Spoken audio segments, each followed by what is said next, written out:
চারটি মাস হচ্ছে জিলকাদ, জিলহজ, মুহররম এবং রজব। আল্লাহ পাক যখন বললেন তোমরা এই 4 মাসে যুদ্ধ করতে পারবে না, কাটাকাটি করতে পারবে না, মারামারি করতে পারবে না, হানাহানি করতে পারবে না, আল্লাহ পাক যখন বিধান দিয়ে দিলেন, এই সুযোগে কাফের বেঈমান মুশরিকেরা মুসলমানদের উপরে আক্রমণ করে বসলো। কারণ মুসলমানেরা তো এই মাসে মারামারি করবে না, এই মাসে যুদ্ধ করবে না, এই মাসে কাটাকাটি করবে না, এই সুযোগ নিয়ে তারা মুসলমানদের উপরে আক্রমণ করে বসলো।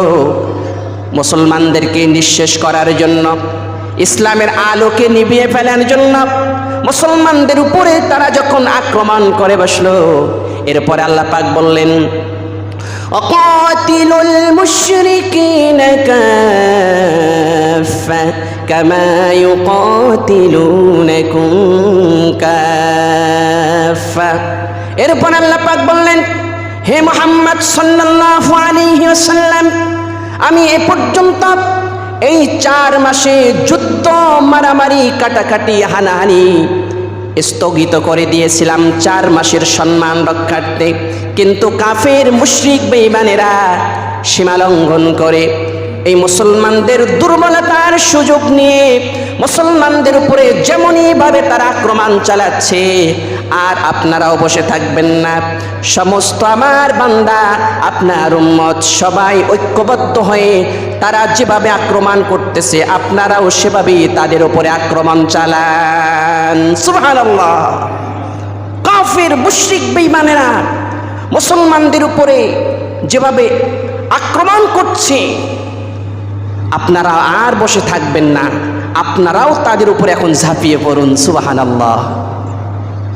আজকে কাফের মুশরিক বেঈমান যারা আছে, ইসলামের দুশমন যারা, কোরআনের দুশমন যারা, মানবতার দুশমন যারা, এই গোটাল পৃথিবীতে, বিশাল পৃথিবীতে নৈরাজ্য সৃষ্টি করার জন্যে, ফাসাদ সৃষ্টি করার জন্যে তারা অন্যতম দায়ী। তারা আজকে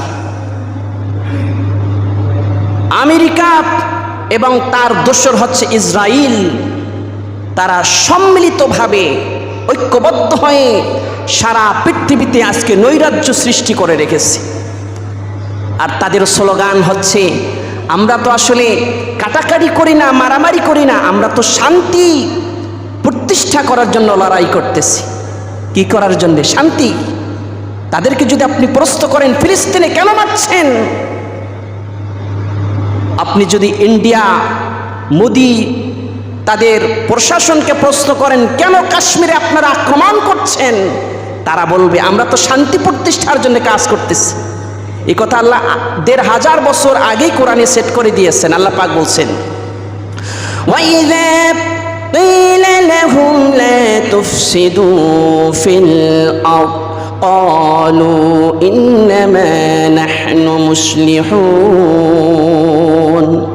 আল্লাহ পাক বলেন কাফির বেঈমানদের যখন প্রশ্ন করা হয় তোমরা জমিনের মধ্যে কেন ফাসাদ করো, সন্ত্রাস করো, কাটাকাটি করো, মারামারি করো, তখন তারা বলে আমরা তো সন্ত্রাস করি না, কাটাকাটি করি না, মারামারি করি না, জমিনের মধ্যে শান্তি প্রতিষ্ঠার জন্য আমরা কাজ করি। আল্লাহ পাক বললেন আলা ইন্নাহুম হুমুল মুফসিদুনা ওয়ালাকিন লা ইয়াশউরুন। আল্লাহ পাক বললেন ও বিশ্ববাসীরা তোমরা শুনে রাখো, কখনো নয় তারা জমিনের মধ্যে শান্তি প্রতিষ্ঠার জন্য কাজ করে না, এই জমিনে ফাসাদ সৃষ্টি করার জন্য তারাই অন্যতম দায়ী, অথচ তারা বোঝে না। এই জমিনে ফাসাদ সৃষ্টি করার জন্যে, জমিনের অস্থিরতার জন্যে, বিশ্ব মানবতার শান্তি বিঘ্নিত করার জন্যে তারাই দায়ী। আজকে আমরা যদি ঐক্যবদ্ধ হয়ে দল মত নির্বিশেষে তারা যেভাবে আক্রমণ চালাচ্ছে মুসলমানদের উপরে, ইসলামের বিরুদ্ধে, কোরআনের বিরুদ্ধে, আমরা যদি নির্দিষ্ট কোনো ব্যক্তির মাধ্যমে নয়, কোনো দলীয় ব্যানারের মাধ্যমে নয়, ঐক্যবদ্ধভাবে আজকে যদি আমরা তাদের উপরে পাল্টা আক্রমণ চালাতে পারতাম, তাহলে কাফের মুশরিক বেঈমানেরা পালাবার জন্য ইঁদুরের গর্ত খুঁজে পেত না। কথা বলেন ঠিক কিনা?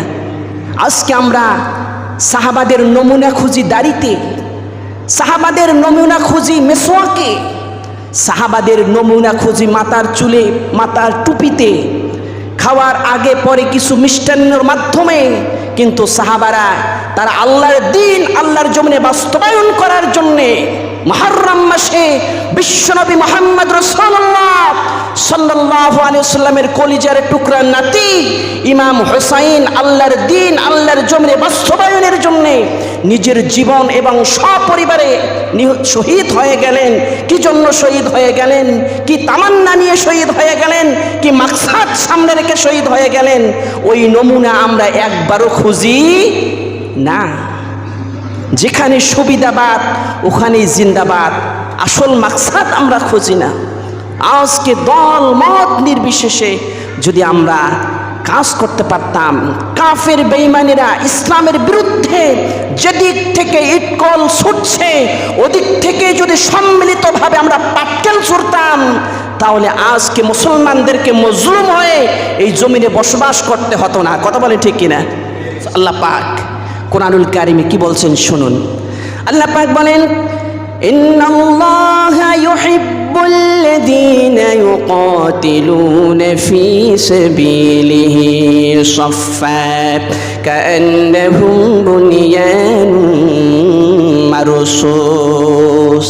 আল্লাহ পাক বলেন, নিশ্চয় আমি আল্লাহ ওই সব মানুষদেরকে সব থেকে বেশি ভালোবাসি, মহব্বত করি, যারা ঐক্যবদ্ধভাবে সীসা ঢালা প্রাচীরের মতো বাতিলের বিরুদ্ধে, কাফেরদের বিরুদ্ধে, বেঈমানদের বিরুদ্ধে আল্লাহর দ্বীন আল্লাহর জমিনে বাস্তবায়ন করার জন্য লড়াই করে, সংগ্রাম করে। সুবহানাল্লাহ। লড়াই করে, সংগ্রাম করে আমি তাদেরকে মহব্বত করি। কে বলছে? আল্লাহ নিজে বলতেছে, আমি তাদেরকে মহব্বত করি, ভালোবাসি, আমি আল্লাহ ভালোবাসি। যারা ঐক্যবদ্ধ হয়ে সীসা ঢালা প্রাচীরের মতো বাতিলের বিরুদ্ধে, কাফেরদের বিরুদ্ধে, মুশরিকদের বিরুদ্ধে আল্লাহর দ্বীন আল্লাহর জমিনে বাস্তবায়ন করার জন্য, ইলাই কালিমাতিল্লাহ আল্লাহর কালিমাকে বুলন্দ করার জন্য যারা লড়াই করে, আমি আল্লাহ তাদেরকে ভালোবাসি, মহব্বত করি। সুবহানাল্লাহ। এজন্য আল্লাহ পাক বলছেন, يقاتل المشركين كافة كما يقاتلونكم كافة। হে মুহাম্মদ,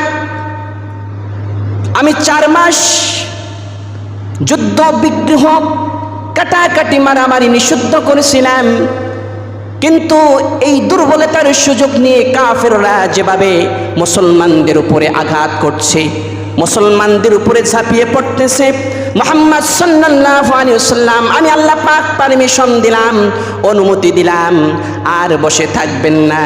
যেদিক থেকে আক্রমণ আসবে ওদিক থেকে আপনারাও আক্রমণ চালিয়ে যান। সুবহানাল্লাহ। আপনারাও আক্রমণ চালিয়ে যান। আল্লাহ পাক বলেন, الذين آمنوا يقاتلون في سبيل الله والذين كفروا يقاتلون في سبيل الطاغوت। আল্লাহ পাক বলেন, আমার ঈমানদার বান্দা যারা ঈমান এনেছে তারা আমি আল্লাহর রাস্তায় জিহাদ করে, লড়াই করে, সংগ্রাম করে। আর যারা তাগুতের অনুসারী, মুশরিকদের অনুসারী, শয়তানের অনুসারী, তারা তাগুদের পক্ষে লড়াই করে, সংগ্রাম করে। এরপর আল্লাহ পাক বলেন, ফাকাতিলু আউলিয়া আশ-শাইতান ইন্না কাইদাশ শাইতানি কানা দাঈফা। আল্লাহ পাক বলেন, কাফির মুশরিক বেঈমানেরা মুসলমানদের উপরে ইসলামের বিপক্ষে, কোরআনের বিপক্ষে, মানবতার বিপক্ষে যে ষড়যন্ত্রের জাল ছড়িয়ে দিয়েছে, ষড়যন্ত্রের জাল বিছিয়ে রেখেছে, আল্লাহ পাক বলেন তাদের জাল ষড়যন্ত্র খুবই দুর্বল, খুবই দুর্বল। আজকে আমাদের বাসা বাড়ির আশেপাশে মাকড়সার জাল আছে না নাই? দেখলে মনে হয় একটি মাকড় সাপ কত সুন্দর করে, কত কৌশল অবলম্বন করে, কত মজবুত করে একটি ঘর বানিয়েছেন, একটি ঘর নির্মাণ করেছেন, কিন্তু বাতাসের একটা ঝাপটা এই ঘরকে লণ্ডভণ্ড করার জন্যই যথেষ্ট। ঠিক কিনা? আজকে মনে করছি আমেরিকা, ইসরায়েল, ভারত থেকে শুরু করে অমুসলিম যত ইসলামের দুশমন আছে, আমরা ভাবছি কত রকমের ষড়যন্ত্র তারা আমাদের বিপক্ষে বিছিয়ে রেখেছে। আল্লাহ পাক বলেন, ইন্না কাইদাশ শাইতানি কানা দাঈফা। তাদের সমস্ত কৌশলগুলো, সমস্ত ফাঁদগুলো, এগুলো হচ্ছে দুর্বল। আমরা যদি সত্যিকার অর্থে ইমানি শক্তিবান হয়ে আল্লাহু আকবার ধ্বনি দিয়ে দল মত নির্বিশেষে ঐক্যবদ্ধভাবে ঝাঁপিয়ে পড়ি, একটি আল্লাহু আকবারই তাদের সমস্ত মসনদ তসনদ হওয়ার জন্য যথেষ্ট। কথা বলে ঠিক কিনা? শুধু ঐক্যবদ্ধভাবে যদি আমরা একবার ঝাঁপিয়ে পড়তে পারি, সমস্ত মসনদ তসনদ হয়ে যাবে। আল্লাহ বলছেন কানা দাঈফা, তাদের এগুলো খুবই দুর্বল, এগুলো খুবই দুর্বল। উদাহরণস্বরূপ বলি, কাফির মুশরিক বেঈমানেরা অস্ত্র দিয়ে অনেক এগিয়েছে, পারমাণবিক অস্ত্র দিয়ে অনেক এগিয়েছে, বিভিন্ন অস্ত্র দিয়ে এগিয়েছে। এই অস্ত্রের কথা স্মরণ হলে তাদের মৃত্যুর আওয়াজ তারা শুনতে পায়, গোলা বারুদের মুখে, কামানের মুখে মৃত্যুর ভয়ঙ্কর চিত্র তারা দেখতে পায়। কিন্তু মুসলমান যারা, আল্লাহর প্রতি যারা ঈমান এনেছে, ওই মর্দে মুজাহিদ মুসলমান যখন জিহাদের ময়দানে আল্লাহর দ্বীন, আল্লাহর জমিনে বাস্তবায়ন করার জন্য ঝাঁপিয়ে পড়ে, ওই কামানের মুখে, গোলা বারুদের মুখে আল্লাহর জান্নাতের চিত্র দেখতে পায়। সুবহানাল্লাহ। তারা ভয়ঙ্কর মৃত্যুর প্রতিচ্ছবি দেখে না, তারা আল্লাহ পাকের জান্নাতের প্রতিচ্ছবি দেখতে পায়। সুবহানাল্লাহ। সুতরাং ভাইরা আমার, বর্তমান এই বিশ্বের প্রেক্ষাপট অনুযায়ী মুহররমের শিক্ষা হচ্ছে আমাদের ইসলামকে রক্ষা করার জন্যে, ইমানকে রক্ষা করার জন্যে কোনো দল মত নির্বিশেষে ঐক্যবদ্ধভাবে আমাদের কাজ করতে হবে, ঐক্যবদ্ধভাবে বাতিলের বিরুদ্ধে আমাদের রুখে দাঁড়াতে হবে। যেমনটি রুখে দাঁড়িয়ে দেখিয়েছিলেন হযরত ইমাম হুসাইন রাদিয়াল্লাহু তাআলা আনহু। জীবন চলে গেছে, তার সব পরিবার শহীদ হয়ে গেছে, তারপরও বাতিলের সামনে মাথা নত করে। হুজুর যদি বলে আপনাকে আমি একটা সুন্দর নাম দেই, আপনার সন্তানের নাম সীমার রাখেন, সীমার, আপনি কি রাখবেন? আপনার সন্তানের নাম সীমার রাখবেন? রাখবেন নাকি? আপনার সন্তানের নাম মির্জাফর রাখেন, রাখবেন নাকি? আপনার সন্তানের নাম আবু জেহেল রাখেন, রাখবেন? রাখবেন? আপনার সন্তানের নাম নমরুদ রাখেন, ফেরাউন রাখেন, রাখবেন নাকি? আপনাকে টাকা দেব, পয়সা দেব, রাখেন না? মর্যাদা আছে, সম্মান আছে। আর কিসের মর্যাদা, কিসের সম্মান? প্রতিনিয়ত মানুষ এই সব নামের প্রতি ঘৃণা করে, ধিক্কার জানায়।